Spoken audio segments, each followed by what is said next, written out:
काफी निर्भय होते हैं और कुछ बच्चे तो डर के कारण बोल नहीं पाते। तो जो निर्भय होते हैं वो तो ठीक है, लेकिन डर के कारण जो बच्चे बोल नहीं पाते उनको जीवन रसायन पुस्तक दिलवा दो, वो पढ़े और प्राणायाम करे, 110 अनुलोम विलोम कर ले, फिर 7 कुंभक करें, बहिर्कुंभक आभ्यंतर कुंभक, और फिर ओमकार का गुंजन करें। बस कितना भी डरपोक बच्चा होगा निर्भीक हो जाएगा। और लेटकर योनि को सकोड़ा फैलाया, सकोड़ा फैलाया, इसको अश्विनी मुद्रा कहते हैं। इस अश्विनी मुद्रा से पेट की खराबियां भाग जाती हैं, कब्जियत की बीमारियां भाग जाएगी, और शराब कबाब की जो गंदी आदत है किसी और लोगों को, अपने बाल संस्कार वाले बच्चों के लिए नहीं, आम आदमी को, ये कैसेट आम लोग भी देखेंगे ना, तो शराब कबाब की गंदी आदत, जो आप गंदी आदतों से फंसे, उसको उसमें से छूटने के लिए भी युवाधन पुस्तक, जीवन विकास पुस्तक का थोड़ा आश्रय ले ले। और ये योनि संकोचन प्रसारण, संकोचन प्रसारण 50-60 बार किया लेटकर सुबह, तो कब्जियत की बीमारी, पेट की तकलीफें और पाचन तंत्र ठीक होने से आम की बीमारियां भी ठीक हो जाएगी, और वात पित्त और कफ त्रिदोष नाश हो जाएंगे। युवाधन पुस्तक का आश्रय ले, जीवन विकास पुस्तक का बार बार पढ़े इन दोनों पुस्तकों को, और प्राणायाम करें, और अश्विनी मुद्रा इसको बोलते हैं। शौच जाने की, गुदा को संकोचा प्रसारण किया, अश्विनी मुद्रा, इसको संकोचन को अश्विनी मुद्रा इसलिए कहते हैं कि घोड़ा इसका बड़ा फायदा लेता है। घोड़ा जब पेट साफ करने की घड़ी आती है तो वो फिर संकोचन करता है, इसीलिए सब इलेक्ट्रिकल मशीनों में भी घोड़े का यश गाया जाता है। 1 horse power, 2 horse power, 5 horse power, 50 horse power, horse इतना प्रसिद्ध हो गया अश्विनी मुद्रा से। जयराम जी की समझ गए बात को? ताकत बढ़ेगी, स्वास्थ्य बढ़ेगा। एक पशु संकोचन करता है तो उसके नाम की मोटरें करोड़ों बन गई। जयराम जी की हॉर्स पावर।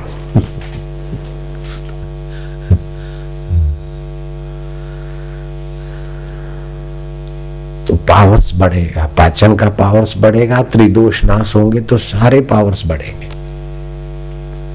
तो हॉर्स मुद्रा करो तो हॉर्स पावर बढ़ेगा। समझ गए बात को?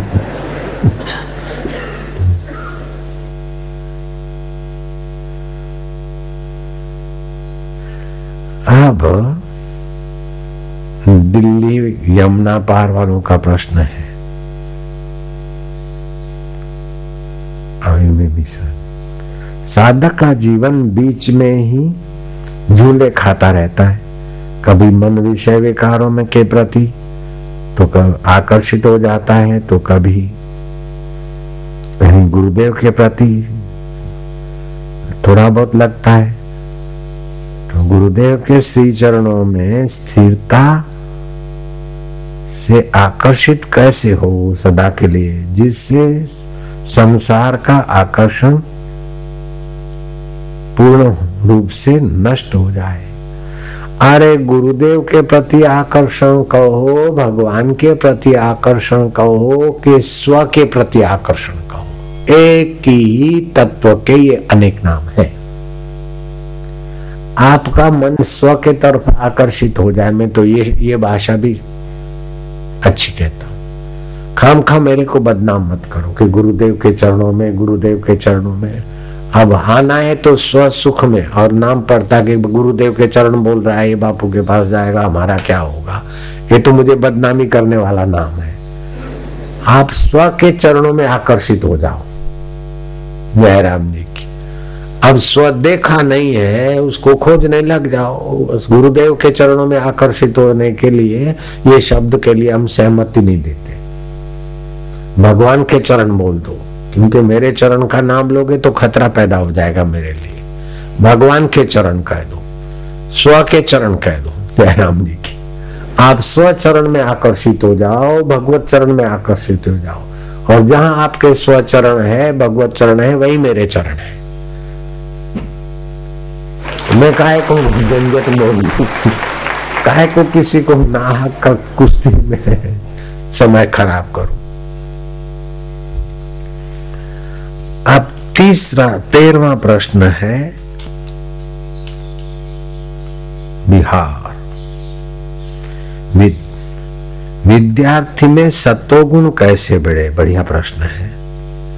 रजोतमो से रक्षा कैसे हो? सत्वात् संजायते ज्ञानम, ये विद्यार्थियों के लिए अमृतमय प्रश्न है। विद्यार्थियों में सत्वगुण बढ़ेगा तो उनको ज्यादा रटना नहीं पड़ेगा, ज्यादा शिक्षक की गुलामी नहीं करनी पड़ेगी, और विद्यार्थी ऐसा बन जाएगा महाराज, माँ बाप का तो होनहार होगा, पड़ोस का होनहार होगा, राज्य का होनहार होगा, देश का होनहार होगा, विश्व के लिए होनहार हो जाएगा, अगर विद्यार्थी का सत्वगुण बढ़ाने पर ध्यान आ जाए तो। सत्वात् संजायते ज्ञानम, सत्वगुण से तो दिव्य ज्ञान जो प्रकृति के पेट में छुपा है वो प्रकट हो जाता है। मैं तीसरी पढ़ा हूं, चौथी में तो हम जा नहीं पाए, पिताजी मर गए, हमने फिर धंधा संभाला परिवार का, थोड़ा भूषण का। फिर हम जब गुरु के चरणों में गए और गुरुजी जहां नहीं जा पाए तो मेरे को भेज दिया, जाओ सत्संग करो कानपुर में। और कानपुर में अखिल भारतीय रामायण वेदांत सम्मेलन था, उसमें 100-200 बड़े बड़े मंडलेश्वर, जगत गुरु, ये वो संत आए थे। अब उनमें मेरे को प्रवचन करना है। अब मैं कितना पढ़ा हूं, बोलना मत किसी को। तो जब अलाउंसर अलाउंसमेंट करता था तो बोलता था कि फलाने फलाने महामंडलेश्वर साहित्याचार्य, वेदांताचार्य, ये आचार्य, उनकी उपाधियां बोलते थे। और मेरे लिए पूछा कि आपके लिए, मैं क्या बस में तो लीलाशाह बापू कर रहे हो, तो क्या आसाराम महाराज लीलाशाह के शिष्य, अब आपको प्रवचन में तो लोगों को थोड़ा गुरु की प्रसादी से अच्छा लगता था, लेकिन मेरे को वहां के अपने भी कुछ टाइटल हो तो अच्छा लगेगा, अपने भी कुछ उपाधियां ले आए।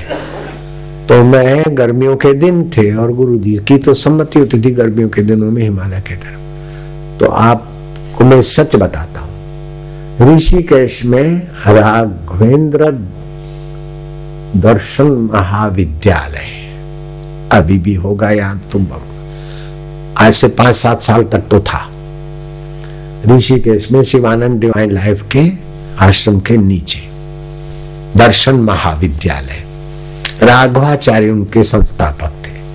तो मैं उनके पास गया, मैं क्या, मेरे को वेदांताचार्य बनना है। उन्होंने भर्ती कर लिया तो वेदांताचार्य सीधा, तीसरी वाला सीधा वेदांताचार्य इक्वल MA। हाँ, मैं हो गया भर्ती हो गया। तो वहां ब्रह्मसूत्र, भगवत गीता और उपनिषदों की बड़े बड़े आचार्यों की व्याख्याएं होती है और समझना होता है, और उस पर फिर आगे बढ़ना होता है। बिल्कुल मेरे अनुभव की बात आपको बताऊं कि 1 दिन, 2 दिन, 3 दिन हम वेदांताचार्य बनने वाले विद्यार्थियों के बीच रहे और हमने बराबर पढ़ा और हमने प्रश्नोत्तर का भी संतोषकारक हुआ। चौथे के 5वें दिन एक साधु मेरे को गंगा किनारे मिला, मेरे सामने देखने लगा।